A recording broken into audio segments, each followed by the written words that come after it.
e via di questo dovrebbe andare Facebook, LinkedIn, per via dei lavori che stanno a fare su. Sì. Vabbè, ma dai. Sì. Vai, perfetto. Allora, queste te le posso... Sì, le porto dopo. Poi c'è un ritardo sulle cose. È su YouTube, su Facebook e LinkedIn. Sì, quelli stava su YouTube. Okay. Non lo sapevo, LinkedIn è del naziscone amico del Nazi. Lì il solo del naziscone amico del Nazi. Tio, quello lì? Sì. Non lo so, l'ho scoperto ieri, vedevo la trasmissione. Non sapevo neanche io. Che lui è il proprietario di Palantir. Sì, è il proprietario di Palantir. Pure... Certo. Sì. Devi vedere se piove dentro il bagno.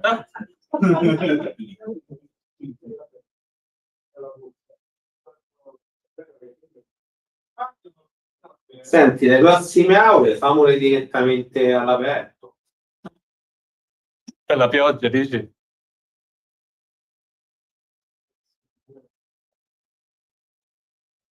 Tommaso? Stamane. Stai soldi da Castello Praio. Ma c'è tutto ecco, c'era, ho capito, ve lo sto a fare i nome. Senti, dobbiamo mettere... Siamo in diretta? Hai messo quell'altra cosa? Coming soon. Perfetto. Cioè, no, ho messo questo a questo punto, ho messo direttamente questo e noi siamo in diretta su Facebook attualmente. Ok.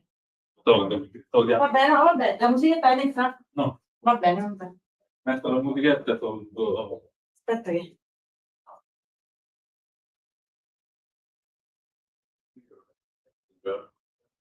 Questa di musichetta. Ti l'ho messo?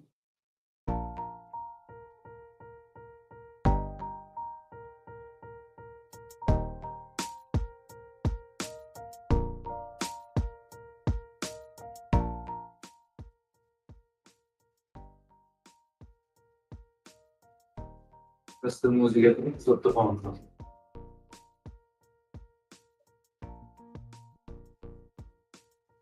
Sei riuscito a acchiappare qualcuno? Ho puzzato dentro, Paola mi sa che forse viene. Ho detto sì. Poi, Paola,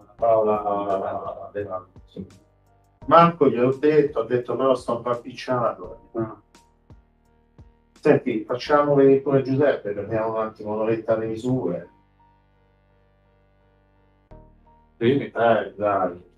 Vabbè, sarebbe... sì.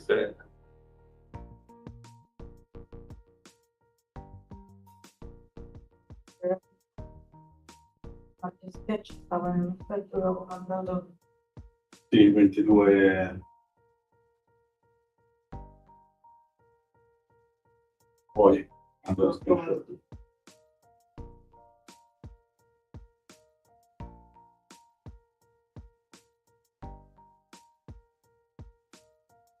Di che il 3 si è collegato?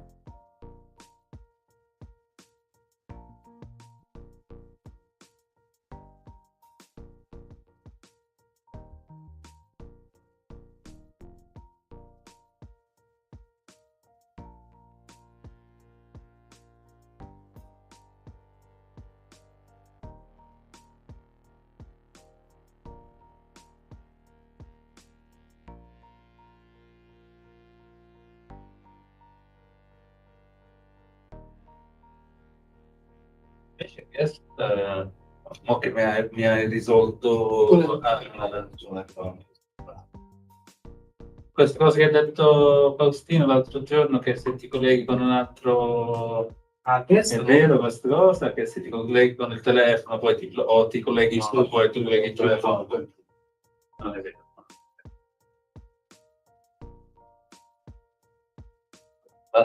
Mi basta che funzioni questo. Non so adesso come funziona una volta, però dovevi fare l'autenticazione da una schermata ruba e dovevi fare l'autenticazione.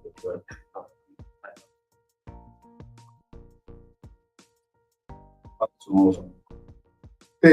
Andrea, sai come funziona la rete guest?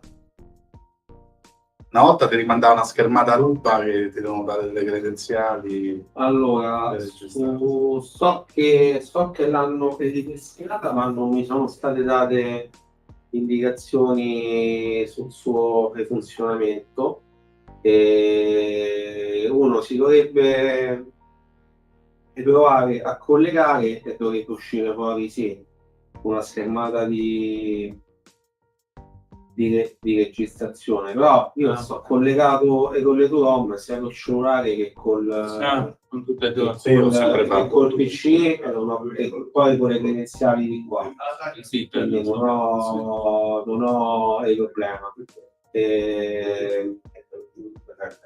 Non so come va perché non l'ho provata quella testa. I Durom non so se hanno risolto i problemi dei certificati. Una volta se ti collegavi qua c'è un certificato diverso da sopra. No, credo che hanno messo una lettina. Sì, gliel'ho detto a Giuseppe passare. Non ho avuto i problemi perché l'ho testata in giro per l'istituto. Quindi sopra e Sopra, sotto, come stavo collegato solo il certificato di qua non era riconosciuto a Monte Ribretti. l'istituto c'ha... Quindi dovevi fare dimenticarete e reinstallare il certificato. Guarda, Monte Ribretti tanto c'è la rete loro. Sì, no, ma noi la usiamo pure quando siamo all'università perché è stata per tutto. Ahimè c'è Però Monte Ribretti Università il certificato in qualche modo non so come era compatibile. Tor Vergata vale solo a Tor Vergata. Me l'hanno raccontata questa cosa, dipende da come sono stati creati. Questa qui l'hanno proprio bisogna dissociare la rete e ricaricare il certificato. Secondo me perché Monte Ribretti ha acquistato un certificato da enti fornitori pubblici, tipo operai, come si chiama? Capito. Quindi è riconosciuto ovunque perché verifica direttamente. Invece questo è creato in house da Tor Vergata e quindi qua, sì.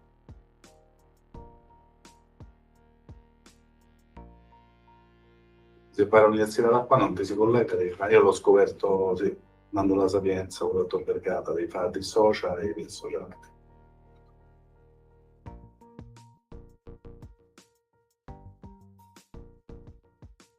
Sta musichetta c'era una musichetta più bella. Non lo so. Ma è del seminario questa musichetta? Sì. Ah.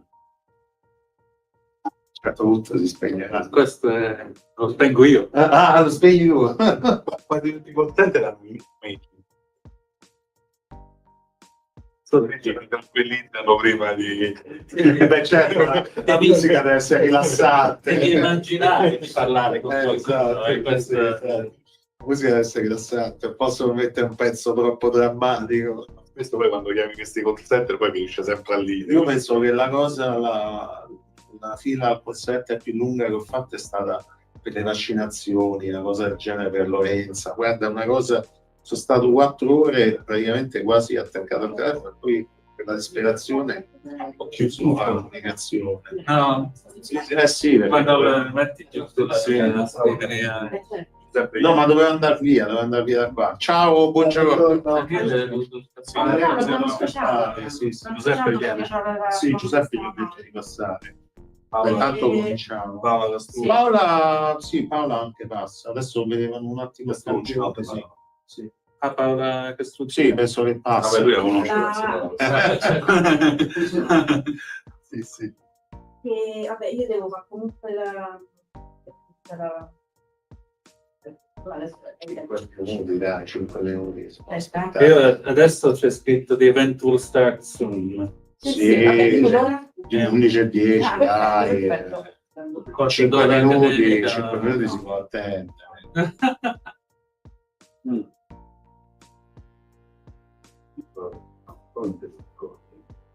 È un po' difficile. Posso tentare, però.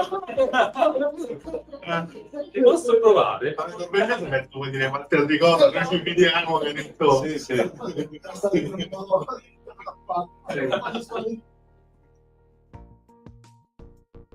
Questa è Ah, signori, lui è un chimico. Anch'io Giusto. all'interno del Sì, bullizzati, sono l'unico, sono l'unico aspetta, fisico. dentro i nostri Capirai, bullizzati. dentro il nostro dipartimento, sai che il CNR di dipartimento, noi siamo dipartimento di fisica, anche se si chiama il nome, i chimici sono stati messi allo sbando, insomma, loro non devono entrare, ci sono troppi chimici dentro questo dipartimento di fisica, capito? Hai capito? Lui è fisico, ovviamente, quindi ste merde. Adesso dovremmo ci hanno fatto le vetropanie di no, gli è dato l'ingresso ai chimici. Sì, Bisogna fare le cose. Consentite agli animali, ma è vietato ai chimici. Tu conosci, probabilmente conoscerai Mauro Steiner. Sì, certo. E anche lui fa adesso delle cose. Monica, carine. Vedremo domani. Sì, Mauro. Per fare cristiani grandi. E tu fai cose analoghe? Diciamo altro approccio a problemi comparabili, però con un altro approccio. Per vedere, non c'è un confronto.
Perfetto. Allora, buongiorno. Allora, oggi abbiamo il professor Giovannini, che è docente al Dipartimento di Fisica dell'Università di Tor Vergata, docente di fisica teorica della materia condensata. Si è laureato in chimica all'Università di Pisa, alla Normale di Pisa, poi dottorato, poi ha avuto un periodo in Norvegia presso l'Università di Scienze e Tecnologia di Trondheim in Norvegia, e lo scorso anno Tommaso ha vinto uno starting grant, il progetto Chopin, che è l'acronimo di Atomistic Approach for Plasmonic Photo-Induced Phenomena, e oggi ci presenta un seminario Towards Realistic Modeling of Plasmonics and Molecular Plasmonics. Quindi grazie Tommaso e possiamo iniziare il seminario.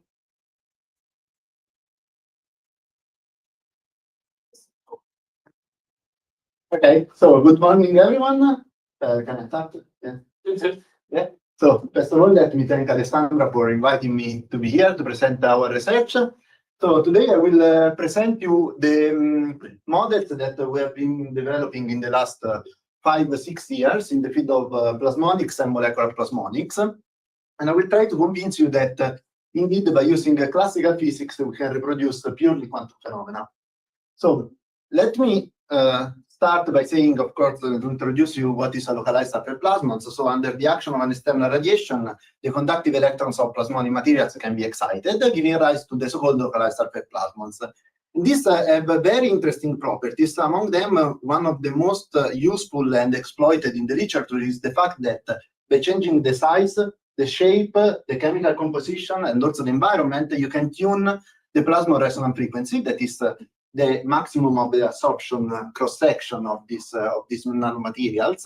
And you can tune them if you use noble metal nanoparticles over the whole visible range, so you can absorb basically solar light. You can have localized surface plasmon also on 2D materials, such as graphene. And these are at the core of various technological applications. One of the most used is for sensing, when you use surface enhanced spectroscopy. So you have molecules absorbed on nanoparticles, and the huge electromagnetic field produced by the localized surface plasmon create a huge enhancement of the signal, generally the Raman signal. You can even reach single molecule detection. You can use them for photothermal therapy, and you can use also for plasmonic catalysis. This is indeed one of the most hot topics in the field in the last 5-10 years, and this is the topic of my ERC starting grant that will be done in 5 years, more or less, so to develop models for describing this kind of phenomena. So the seminar of today will be divided mainly in 2 parts. One is nanoplasmonics, and the other one is molecular nanoplasmonics, as the title was saying. And you can imagine that if you want to construct a model for molecular nanoplasmonics, you first need a model for nanoplasmonics, right? Because the 2 things are directly related. So I will start with nanoplasmonics. And if you look at the literature, how you want to describe the interaction of nanomaterials with light, generally what you want to do is to resort to quantum mechanics, no? Because of course the interaction with light is governed by the quantum mechanics law, and in principle what you want to do is to use time-dependent density functional theory. This is generally the state of the art. Okay, the problem with that is that basically what you can achieve, the largest nanoparticles are composed by very few number of atoms. You can use approximated way of treating the exchange correlation function to reach few thousands of atoms, okay, that are very far from the experimental conditions that we have. And this is because you have a huge computational cost associated with them. Okay, but in principle, what you want to do is to use quantum mechanics. On the other limit, when you have very large nanostructures, the other approach that is generally exploited is to use classical physics. So you describe your nanostructure as a continuum, dielectric, and everything is encoded into the dielectric permittivity, okay, as a function of the external radiation. You have the real and imaginary part, and this describes the absorption and scattering phenomena of the material. This is based on purely classical physics, so you don't have any atomistic description of the nanostructure, so you don't know where the atoms are, you just describe them as a medium.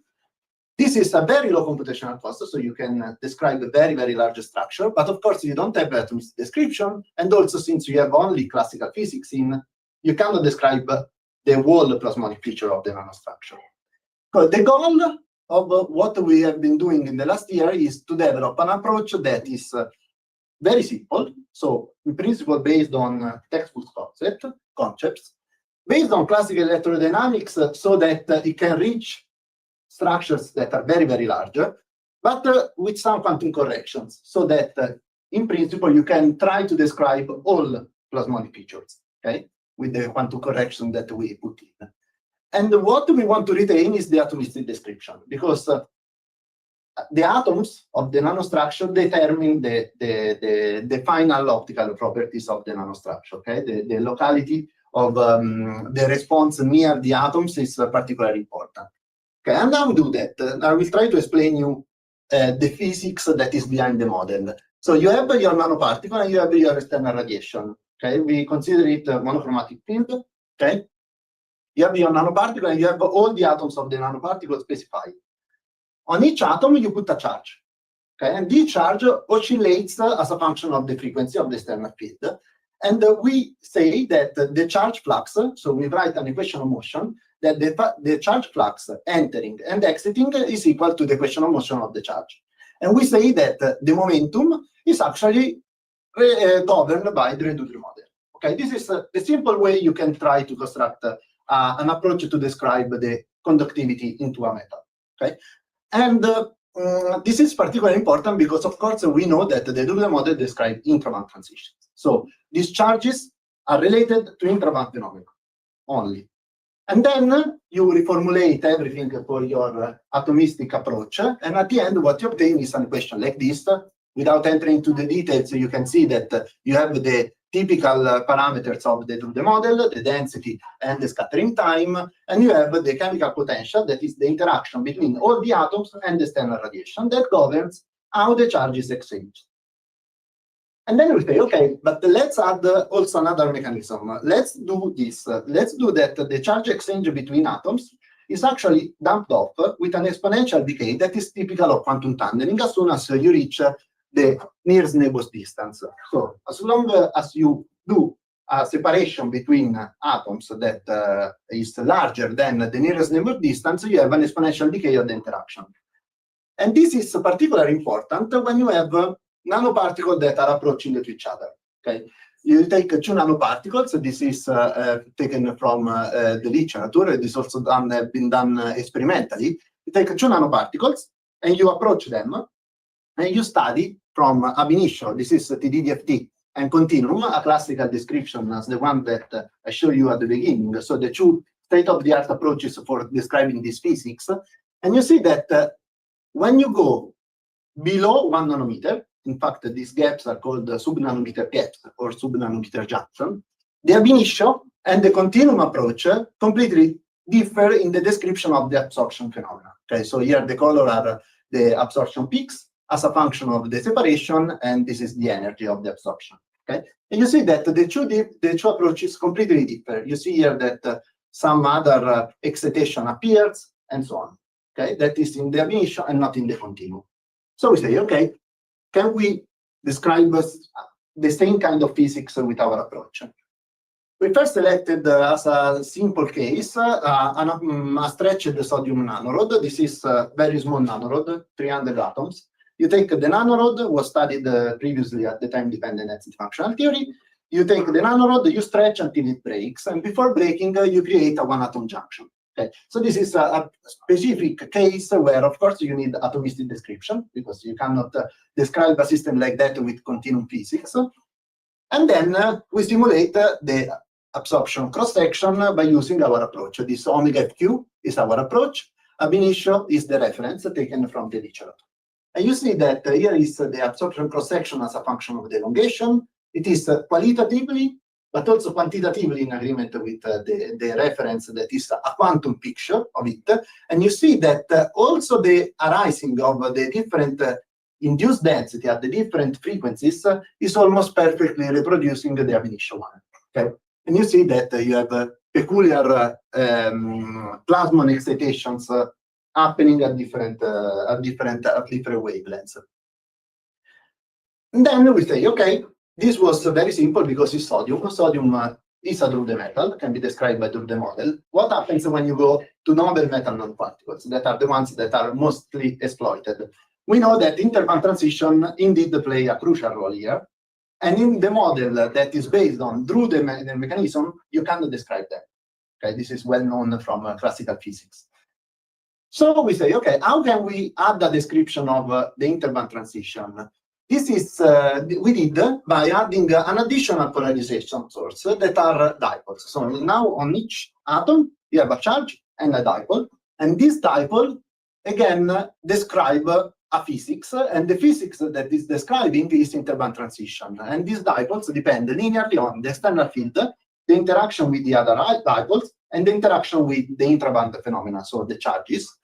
And the proportionality here, this polarizability, actually encodes all the interband effects. And this is, for instance, recovered from experiments or also other theoretical calculations to recover only the interband part of the permittivity with respect to the Ruder. So these are the two different mechanisms. One describes the intraband and the other describes the interband. Once you solve, so you have charges and dipoles, you compute. In this slide, mu is still the potential chemical. No, is the dipole moment. So you have a charge and a dipole moment that then is obtained by solving this equation, coupled to the charges. So they the two speaks to each other, so they influence each other. Okay, so you need to solve a coupled equation, coupled linear equation. At the end, you obtain these charges and dipoles. You obtain a total dipole moment of the nanoparticle d. This is a complex quantity. You obtain the polarizability, that is a complex quantity, and from the imaginary part, you can obtain absorption properties. For instance, the absorption cross-section. And importantly, the charges and dipoles in our model are not point-like, but they have a quantum way of describing the density. They have a Gaussian smearing, so they are not fixed in a point, but can describe really a density, a quantum-like density. Okay, so how does this method perform? You take a gold nanoparticle, you go for TD-DFT with the largest TD-DFT calculation that you can do on a gold nanoparticle. This is this is the absorption cross-section as a function of the size. So you go from 150 atoms, more or less, to 1,500. And you see that on top there is TD-DFT, on the bottom there is our method that is called omega FQ mu. And you see that the reproduction is almost perfect. You get the relative intensity between the spectra that is very well reproduced. And also you get the fact that by increasing the size, you have the plasma resonance frequency that is shifting to lower frequencies. And this is something that in the literature was thought to be a purely quantum phenomena, and we are actually reproducing it with a classical method. Okay, and in fact, we are questioning whether we need a quantum mechanical description to reproduce this kind of physics. And of course, the most important thing is the computational cost. So if you do a TD-DFT calculation of a very small nanoparticle, this is silver with 560 atoms, you took 42 hours in a super HPC center, so you need the 500 cores. If you use our method, you do in your laptop in 19 seconds, okay, to obtain the full spectrum. So of course, the advantage is clearly the computational cost that can scale up to very large structures, and I will show you. Right. Yeah. How big is a 561 atom in nanometers? In nanometers, it's more or less a radius of 2 nanometers, maybe less. Yeah. So very, very small. Yeah.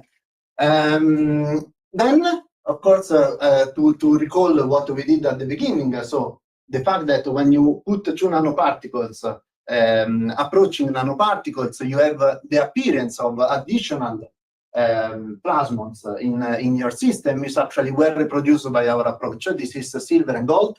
Okay, you do the same plots that were showing at the beginning at the ab initio and classical way, and you see that when you have a larger separation, you have just a boundary dichloride plasmon peak, that is this one, that is associated with an induced density that are dipole and dipole that are facing to each other. When you put close to each other, below 10 angstrom, so 1 nanometer, a second peak appears, that is this one, a charge transfer plasmon, where you have electrons that are jumping from one side, from one nanoparticle to the other. And this is something that you can only describe if you plug quantum tunneling in. Okay, and this is what we did in the model. Okay, and of course it's a phenomenological correction, but this is the only phenomenological correction that is added. Okay. Well, then we say, okay, we have an atomistic description of the nanoparticle. Can we go to study system where the atomistic description is actually needed? Then we resort to bimetallic system. Why bimetallic system? Because you have, for instance, a silver and gold nanoparticle. You have an enhanced chemical stability, and this is an additional way to tune the optical response. So you change the composition, the chemical composition of the nanoparticle, and you could tune again the absorption cross-section, no? For the laser that you want. And indeed, this requires an atomistic description because, of course, the specificity of the nanoparticle is dependent on the atom-atom interaction that each atom feel. And then we, reformulate a little bit the model to account for the neighborings of each atom. And then we obtain these results that can be compared directly with the work experimentally done by Stefan Link and Sayed. Here you see that as a function of the chemical composition of gold, so by increasing gold, you see a linear trend of the excitation, the wavelength of the excitation of the plasma resonance frequency. And our approach is the only one that gives this linear trend. Okay, so we were particularly happy to see this result. Okay, now that we have seen how to describe the plasma resonance frequency in the frequency domain, we ask ourselves, okay, can we move towards a real-time depiction of what is happening to the plasma? Because, of course, we are now in a time equals 0, no? Because we are exciting the plasma and we are looking where the plasma absorbs light. Okay, so where the nanoparticle absorbs light and the plasma is excited. But a lot of physics is inherently related to the time evolution of this plasmon. In particular, after a few femtoseconds, the plasmon decays and creates hot carriers, hot electrons and holes. For instance, if you have a molecule around, these hot carriers can be potentially injected into the molecule, changing the chemistry of the molecule. After a few hundred of femtoseconds, these hot carriers thermalize, making the temperature of the nanostructure locally increasing, again modifying potentially the chemistry of the nearby molecules. And after a few picoseconds, at the end, the energy that was absorbed by the plasmon is dissipated to the environment. Okay. The first step to describe all this physics is to have the real-time description of what is happening to the plasmon and to see whether a classical approach can describe not all the steps in these terms, but at least how the plasmons decay. And then we did that by, we take our equation, they are in the frequency domain, you do a reverse Fourier transform, and you go towards the time domain. You have, of course, dumped the equation for the charges and the dipoles. Here is what we want to describe. So how the plasmon evolves in time. And in order to compare to validate the model, if it is actually able to describe it, we compare with, again, TDDFT. There is a reformulation of time-dependent density functional theory in the real time to study the evolution of the plasmon. And this is what we did for, again, a very small nanoparticle that is silver 561 atoms that was studied at the real-time time-dependent density functional theory. You put a laser, no? So this is a Gaussian pulse laser on the nanostructure, and you calculate the dipole moment as it evolves during the time. And you see that there is a decrease that is almost perfectly reproducing the quantum-like behavior. And we are also able to reproduce the evolution of the density of the TDDFT. So at each time, that are the same times that were studied at the time-dependent density functional theory, we are looking at the densities and basically the two structures, the densities almost coincide. Now that basically we have established the methodology by comparing with the reference, that is time-dependent density functional theory, you can say, okay, can we provide new physics inside on peculiar structure where atomistic description and the model and the scalability that we have can provide some useful information.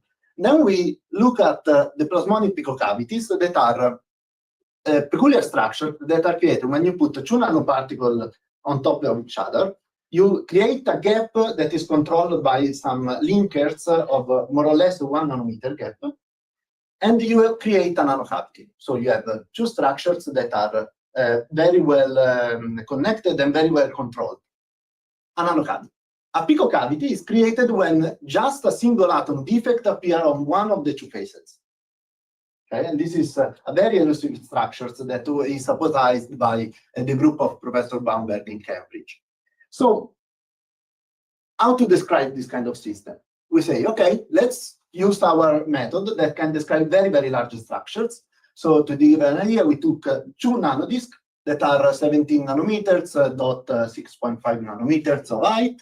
This structure is more or less 174,000 atoms, so of course quite large and differently from what you can create at the initial level. Why you need the very large structure? Because if you look at the middle, you don't want to have any boundary effects.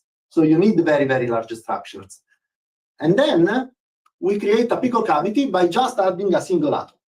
Okay, so of course to do that, you need to have an atomistic description, because otherwise you cannot see a single atomistic defect of what is happening. And then to study the physics of this system, one of the most important one is related to how you can modify the electronic structure of a nearby molecule, is to see what happens to the enhanced electric field. No? So what is the electric field around this atom? And then we study the absorption properties of this system. We compute the nanocavities on top and the picocavities on the bottom. We compute the absorption cross-section, and of course, the nanocavity and the picocavity are almost equal. Of course, you just change one single atom. So you don't expect to have a real difference in the absorption cross-section. Then we took the maximum of this peak, so that is more or less 2.16 electron volt. And then you compute the density. Again, we are in a situation similar to the one that we showed before, so where you have 2 nanoparticles approaching to each other, and you are exciting at this frequency, you are exciting the boundary dipolar plasmon. So you have the 2 dipoles that are looking to each other. If you zoom on this green light, you see how the induced density is actually predicted by our model. So in the nanocavity, you have one plate that is negative, one plate that is positive. Okay, nice. This is similar to a plate capacitor. If you look at the picocavity, you see that you have negative and positive, okay, similar to the nanocavity, but you have a very homogeneous description of what is happening to the density close to the atom. Okay. And then we compute the induced field. And the induced field that you can get is something like this. Here, in the nanocavity, the induced field is almost constant. And this is okay, because it's basically a plate capacitor, as we're expecting. So here is the field, and it's almost constant. And this is also possible only because we have very, very large structures, so that boundary effects are not there. Instead, in the picocavity, we see, okay, an enhancement close to the atom, but also a depletion zone here. And this is the first time that such a depletion zone was predicted, because if you look at the literature and you look at the state of the art, the electric field is predicted by classical physics to be enhanced everywhere, from a pico with respect to a nano. Instead, we are predicting something like this, where you have a clear depletion zone of the electric field above the atom. Then we ask, okay, can we actually think of it, and we can explain this feature by very basic ingredients. So we say, okay, we have these induced densities, so we can say that we have a plate capacitor plus a dipole moment on the atom. So we put a positive and negative charge on the atom in these 2 positions that are here in white, and then we compute the enhanced field of a plate capacitor plus this dipole. And if you put point-like charges, so 2 point charges, what you obtain is a field like this. So it's a field that is enhanced everywhere. Okay, similar to the previous classical description. Instead, if you put a Gaussian charge, okay, so a charge with a broadening that is more quantum-like description of a density, what you obtain is that you have a depletion. Of course, it's not equal to omega p at mu, but this is because we have all the atoms and all the charges and the dipoles. But to recover the physics, you just need to include a broadening. That means a quantum-like object. Of course, this has not yet experimentally validated, but this is our idea of our guess of the field here around. This can be, for instance, probed by putting a molecule there and measuring Raman signal, just a suggestion. Okay. Then I was contacted by Professor Maccaferri from UML University. He was conducting very interesting experiments. These are ultra-fast and cathode-luminescence experiments on a thin film of bulk gold or a nanoporous gold. Nanoporous is particularly interesting because you can have a lot of defects all around. You can have an increased photocatalysis, for instance, an increased sensitivity for molecular systems that are absorbed on the nanoporous gold and so on. And he was studying the physics of the absorption properties of nanoporous gold by ultra-fast transient absorption. And he was seeing that the excitations that are typical of the interband excitation in bulk gold, that are close to 540 nanometers, as always, that you see here with this blue peak, negative peak here, in the nanoporous gold is much more larger. So you can excite them at much lower energies. And this is because you create an electron density redistribution around the Fermi level that allows interband transition at lower energies. This was his suggestion. Also, the cathode-luminescence, he took this sample, this is SEM images, and you see that in bulk gold, you have the excitation that is basically centered everywhere at more or less 540 nanometers. Nice, so this is what we know. Instead, if you look at what happens in nanoporous gold, this is the cathode-luminescence experiment. You see that you have a lot of localized plasmon excitation with energies that range from the L point to the X point of gold. Okay, so it can be very broad.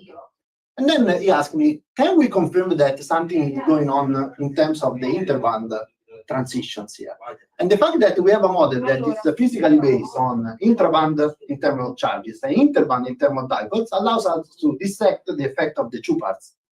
So we create a very ideal structure. I created a bulk gold and a nanoporous gold by creating some porous along the x-axis, z-axis of this system, and then we compute the polarizability. And you see, yeah. Do you create the random, completely randomly. Okay. Yeah. Completely randomly, but this was just an idealized modeling of the system. This was created completely randomly, just creating porous of various I along the z-axis of this system. And then we studied the polarizability. The other one is a bulk surface. It's a bulk thin slab of 8.8. Why you probe bulk materials with light? Yeah, because we wanted to see the difference between bulk and nanoporous. In this case, they don't have the coupling between light and plasma, because you have not. You are absorbing light at the interband. Only interband. Okay. No. Exactly. And what we did was just to say, okay, can we take a very simplified approach where we take the nanostructure and we compute the absorption properties of this system. Here you see a peak for the bulk at 540 nanometers that is related to interband transitions. Instead, for the nanoporous gold, you see several peaks arising, similar to the cathode-luminescence experiment that was done before, at lower energies. So you see 600 nanometers, also 700 nanometers.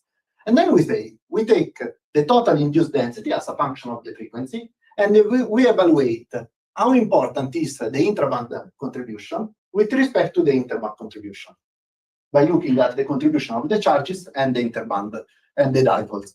And here is the plot. So you see that when you are below 700 nanometers, you see that the interband part dominates the absorption, as it was expected. And then at some point you get a drop, because of course, after 700 nanometers, you have only intraband transition. Instead, in the nanoporous gold, the same happens below 700 nanometers, but as soon as you get at 700 nanometers, you see that the contribution of interband is lower than the intraband, but comparable. And so the interband transition are actually present and determines the absorption of this kind of materials. And this is particularly relevant when you look at the plasmon decay. because generally everything is, all the properties related to the plasmon decay are related to intraband effects. So for instance, the hot carriers that are useful for chemistry around the nanoparticle are those created by intraband decay. Instead, in nanoporous gold, maybe also interband decay can be relevant. And this is because of the structure, no? Because generally in nanoparticle, the intra-band have a very large effective mass and they do not reach the surface, no? After the decay. Instead, in this case, the interband can reach the surface and the possibility to interact with molecules. This was just an example, and just to conclude about the nanoparticle, the nanoplasmonics part, I would like to emphasize what we are doing in the last month to look at chiral plasmonics. So when you create nanoparticles and you arrange in a chiral way, so you create a symmetry breaking of your structures. And this is particularly relevant. You can do that by creating adducts, like creating helices and displaying nanoparticle along the helices, like with the DNA origami technique. And this can create potentially enantioselective base sensing, enantiomeric separation, asymmetric catalysis, and so on. This is a very interesting applicability of plasmonics. And for instance, if you look at the circular dichroism, that is the difference in absorption cross-section between left and right circularly polarized light, this is related to the rotational strength that in our model can be computed directly by computing the dipole moment, the magnetic dipole moment associated to the transition. You do that, and we studied, for instance, a very simple system. This is a silver cluster that is stabilized by DNA that was experimentally studied in 2013. And I think that all of you can think that, okay, if you take a system composed by 12 atoms, you need the quantum mechanics to describe it. No. Instead, what you obtain, we compare our approach to time-dependent density functional theory, we obtain an impressive agreement between the calculations, our approach, and TDDFT. But of course, to be able to bridge the quantum and the classical regime, we need also to be able to describe very large systems. And therefore, we selected as a test case these nanorods that were studied experimentally in 2019 that can be created as dimers, trimers, tetramers. You can create enantiomers, you can create diastomers, and so on. And these are very large systems. You end up more or less to 90,000 atoms, and you see that the comparison with experiments for all the system is almost perfect. Okay, so we have a method that can bridge quantum world, so where you have very, very few atoms, to the classical world, so to real cases scenario. Last part, so you can do the same also for graphene. So for two-dimensional materials, graphene is kind of more simplest because you have just intraband effects generally governing the response. You can reformulate the methodology to account for the 2D electron density and the Fermi velocity and the Fermi energy of graphene. And then we compare our approach with the literature, time-dependent density functional theory, and experiments for various systems, triangles, nanoribbons, rings, disk, and so on. And we have, in all cases, a very good agreement. As for the nanoparticle, we also compare, and actually we rationalize some experiments done by the group of Professor Tredicucci at the University of Pisa for polycrystalline graphene. So where you have defects between the grain of composting the graphene.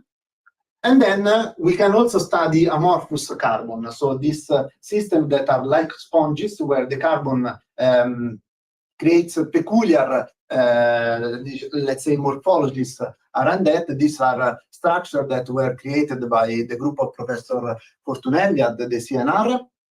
And we studied how the electric field is enhanced in this structure. And depending on the process it is used to create the structure, you enhance the field, for instance, in a situation where you have a pi-pi stacking between the graphene sheets, or localize hotspots depending on the specific process that is used to create the system. So we have a way to control and to predict the property and relate it to the structure, okay, to the atomistic structure of the system. Okay, all of this is implemented in a code that we call the Plasmonics or Plasmonics. as you want. This is open source. You can download. There is documentation. It's on GitHub. It's open source. We just published the paper where we describe everything. It's very user-friendly. At least we hope to have a very user-friendly interface. You can run all the calculation that I showed you before. You have a post-process analysis tool in Python. If you want to try it. You can go on Linux, Mac, and Windows. So in principle, it can be used on your personal laptop. Try if you have also things that can be updated and put better. Let's talk so that we can implement. So this is to conclude. I spoke about nanoplasmonics. Now let me briefly tell you about the molecular nanoplasmonics, what we have been doing when coupling the molecule with a nanoparticle. And the point here is that the minimal ingredients that you need to describe such a system are the molecule, the nanoparticle, and the light. And of course, you need to describe all the interaction between the players. Okay. Until now, I spoke about the substrate-light interaction. So we have created a model that can describe properly the substrate and light interaction. And this describes in surface-enhanced spectroscopy the so-called electromagnetic mechanism. You excite the plasmon, you have a huge enhanced electric field around the surface, and this local field modifies the electronic structure of the molecule. How to describe the other two parts? What we do is that we resort to multiscale approach. We can describe with classical physics the nanoparticle, but to describe the property of the molecule, we need the quantum mechanics. There is no way to escape that. So we describe everything with a multiscale model. A part of the system is the molecule, and the other one is classical.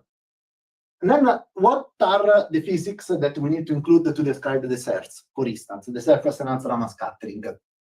You have the external radiation that creates a perturbed density on your system, and the perturbed density actually creates a polarization of your nanoparticle. This is called image field in the literature. Okay, so a mutual polarization between the two parts.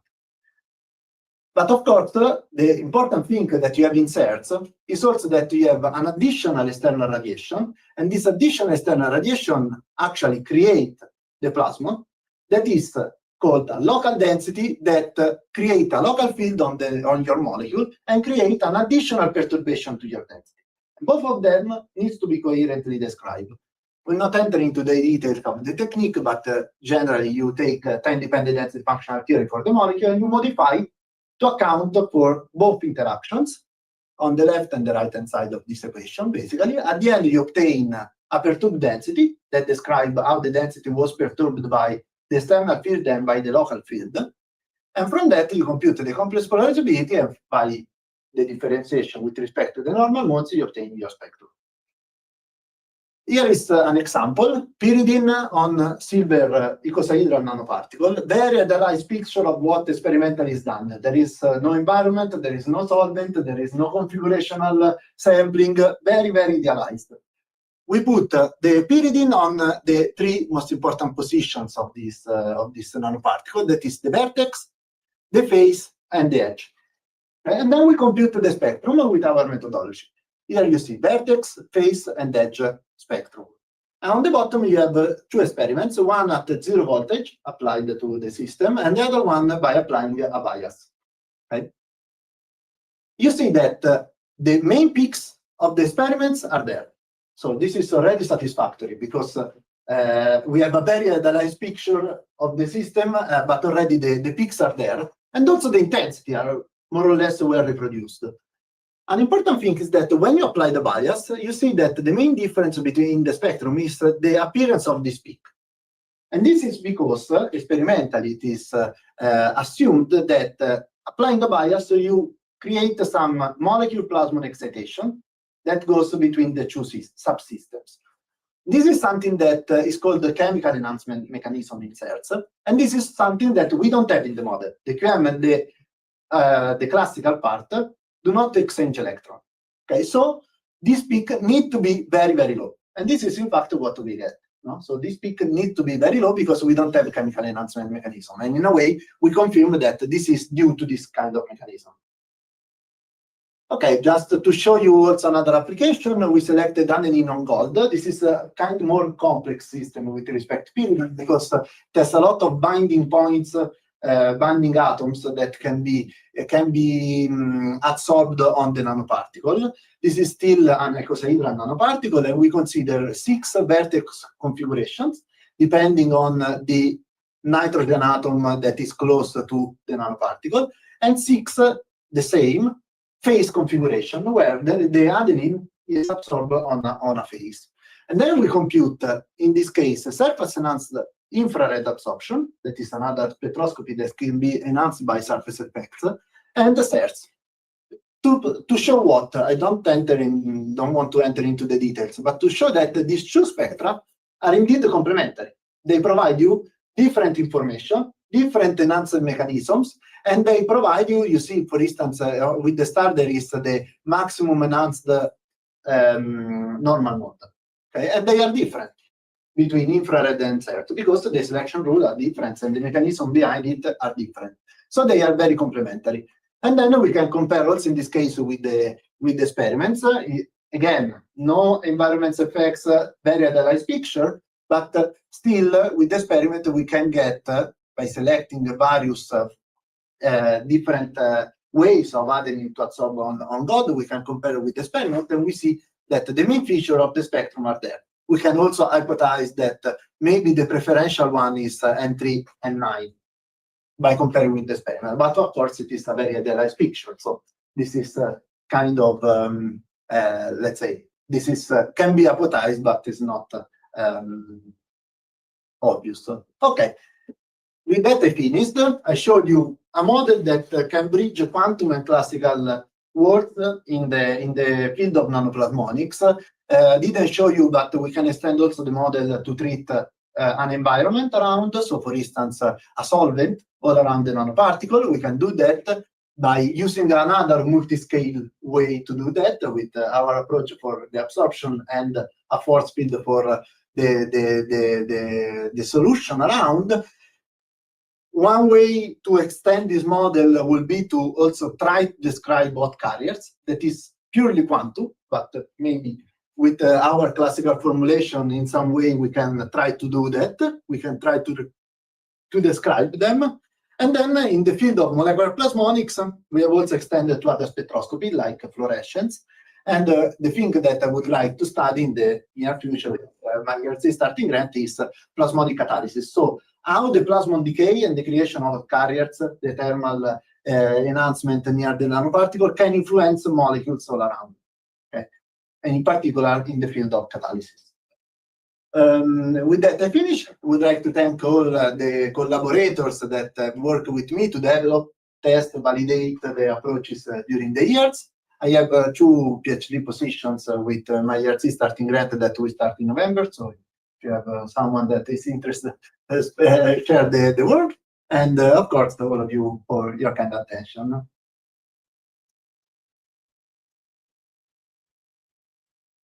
Thanks, Tommaso. So if you have some questions, you can check also online. Yeah, I thank you for your very nice talk. I have just a curiosity-driven question. So, since you modelize somehow the actual value of the atom within your theoretical evaluation, and you had to do some parameterization, I guess, for each kind of atom, gold or silver, and which are the parameters that you have to, find out, and which is the procedure that you have to use for evaluate it? So of course, it's a classical model. No? So at some point, some tricks are there. No, of course, the model depends on parameters. Yeah.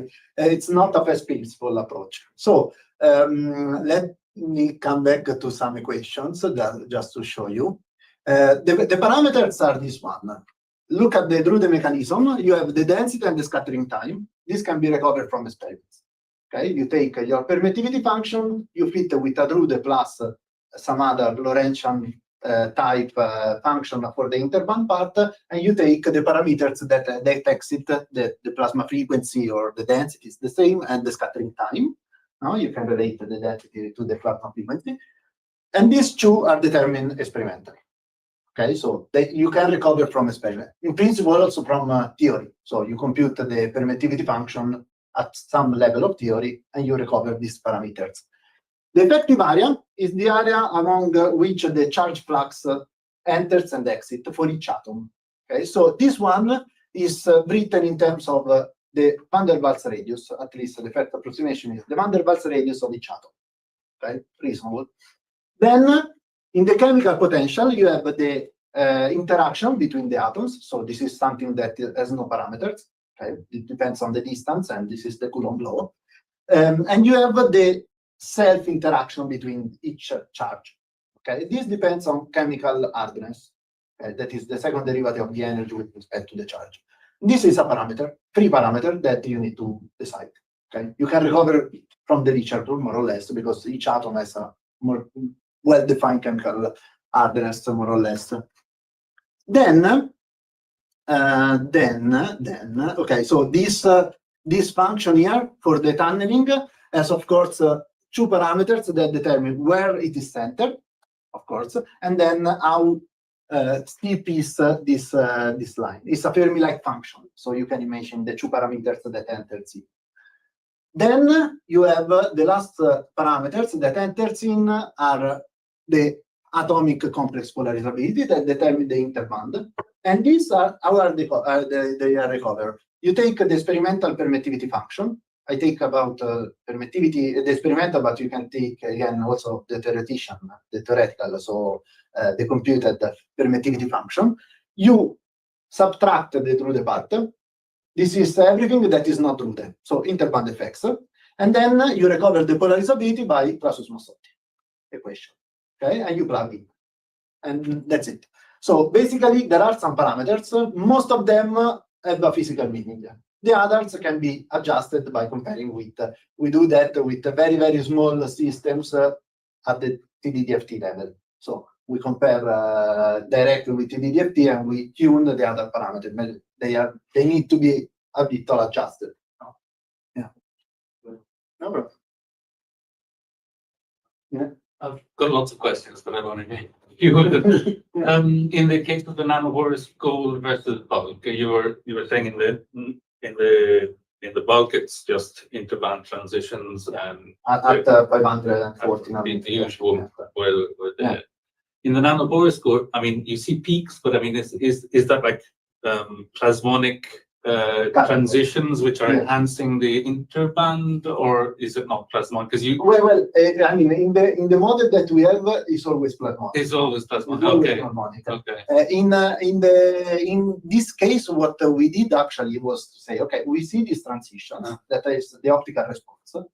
At each frequency, we can compute the induced density, the total induced density. So that is computed by our approach, so by solving the coupled equation for charges and dipoles. And then we can say, okay, now we can take the charges and the dipoles and we dissect the contribution. For the bigold, everything makes sense. So we get interband transition that dominates below 700 nanometers, and then they drop out, as it is expected. Instead, for the nanoporous gold, they are larger below 700, and then they became comparable, showing that there is still interband effects into the transition. And it also can be also appreciated graphically, because if you look if you look at the total density, you see that the total density, for instance, this is a 700 nanometer. Okay, so at this frequency here, you see that the total density is mainly minus plus, that is due to intraband. Here it's much more complex, and the intraband does not resemble totally the total density, and that's why we got the interband transition. In the nanoparticles, what you usually see is like the interband contribution, and then you see a big peak for the localized surface plasma resonance. I mean, you can look at this in a similar way. Essentially, you've got the interband transition, and then you've got the peaks due to the plasmonic effects, which are inducing interband transitions in some way, no? Yeah, more or less. Yeah, I think so.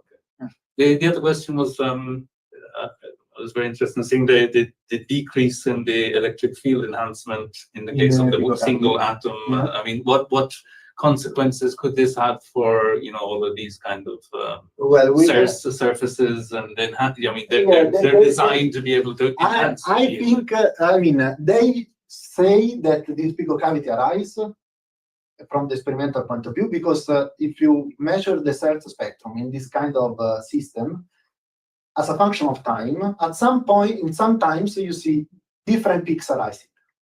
Okay, and so they're saying, oh, this is something going on, and probably is the fact that pico cavity arise. Okay, but it's very elusive. Of course, if you have a very homogeneous field like this one, then you can have peaks that arise differently from this other situation. Okay, but of course, we need then to simulate sets in this kind of thing and see whether indeed we have something like that. And of course, you need to select a very specific probe.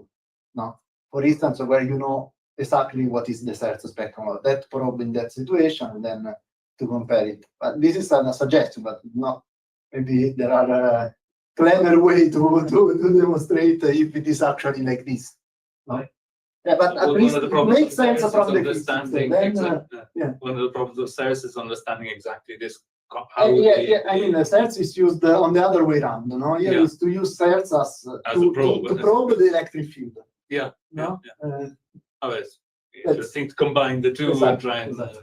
But maybe other effects can arise, so it's not obvious that the modeling can perfectly reproduce it. Another thing that can happen is also that this creates an optical force around the molecule, and well, I suggest not.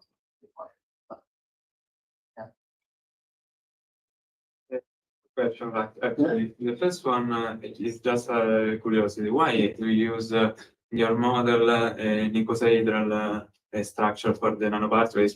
If there is a reason related to. Yeah, generally, it is not a choice that was done previously in the literature, and we follow that. But in the papers here are just presented icosahedral. We have also other structures. So we tried, also the truncated cubotrahedral, the structures that are created when you create nanoparticles. That can be. I mean, in principle, you can create the structure that you want. Yeah. You know, because it's atomistic. So of course, you need to prove that it's stable. But in principle, you can create whatever you want. Yeah. Okay, and if you find some works in literature, experimentally works that show the growth of bimetallic nanoparticles in order to compare your results. Yeah, the nanoparticle, so you can have a different way to create bimetallic nanoparticles. One is the one that I showed. So you create alloys, basically. No? So with a certain percentage of alloying a metal with the other one. Another way that it is a lot used is this one, where you have a core shell nanoparticle, where you have a core that is one nanoparticle, and all around you have another metal.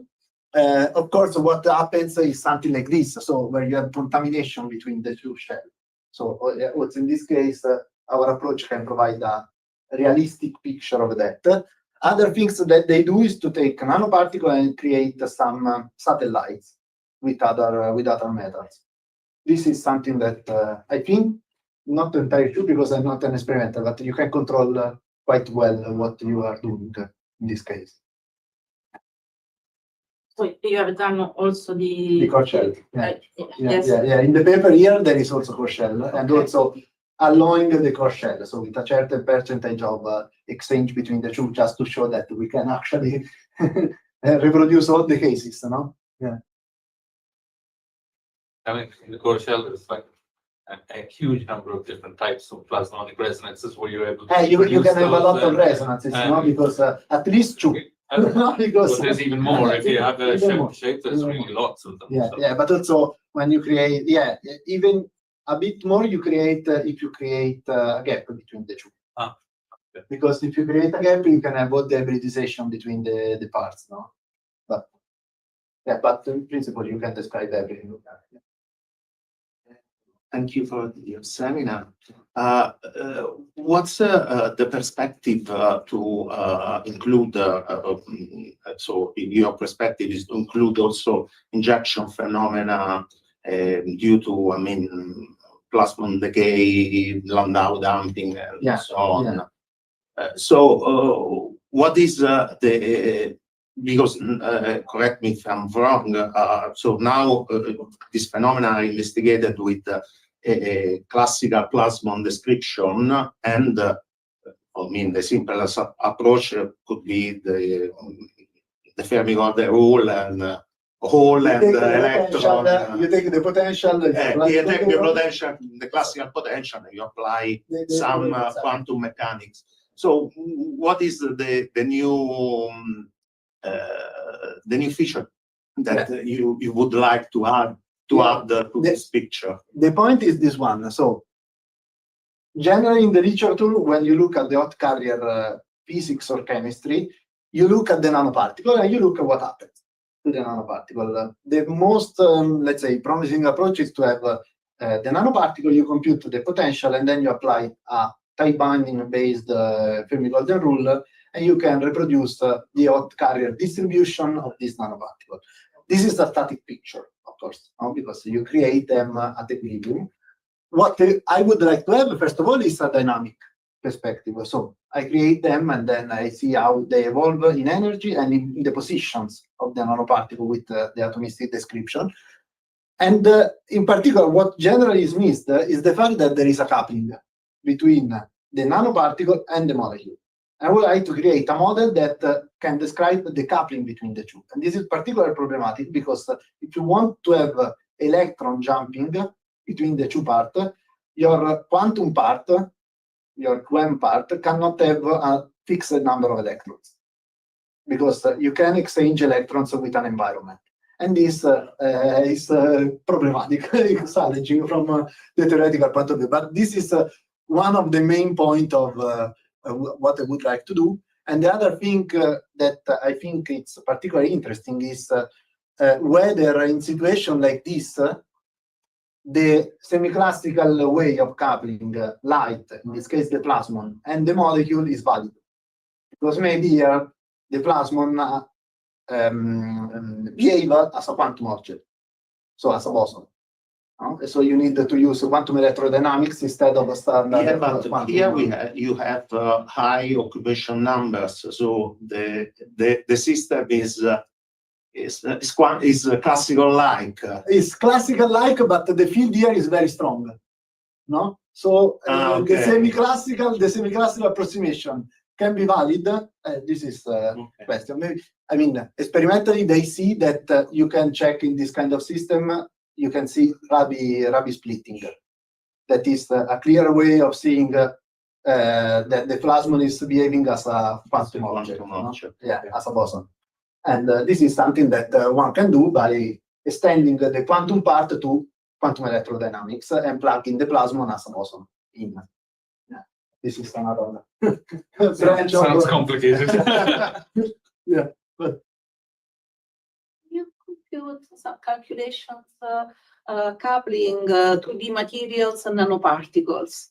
Yeah, I mean, the way we couple, we've never done that, but the way we do this coupling, so between different atoms, I think can be extended, for instance, to have a nanoparticle on a graphene sheet, for instance. I think that this can be done. Just you need to rewrite the equations and how the two parts speak. But in principle, yes, it could be done. Never done, but could be done. Another question about 2D materials. Can you calculate the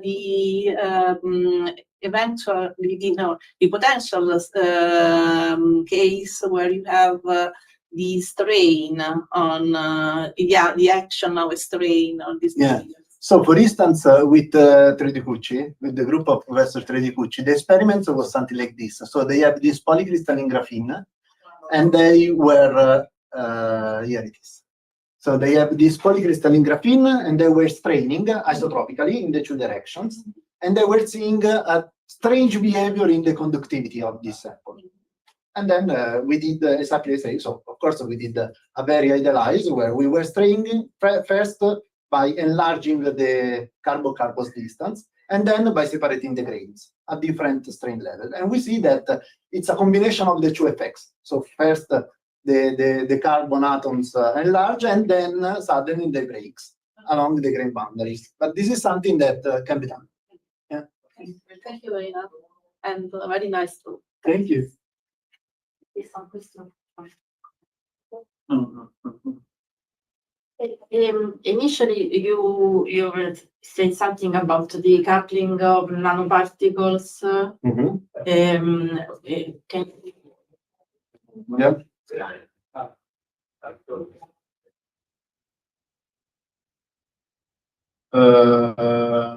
no? Tell me, yeah.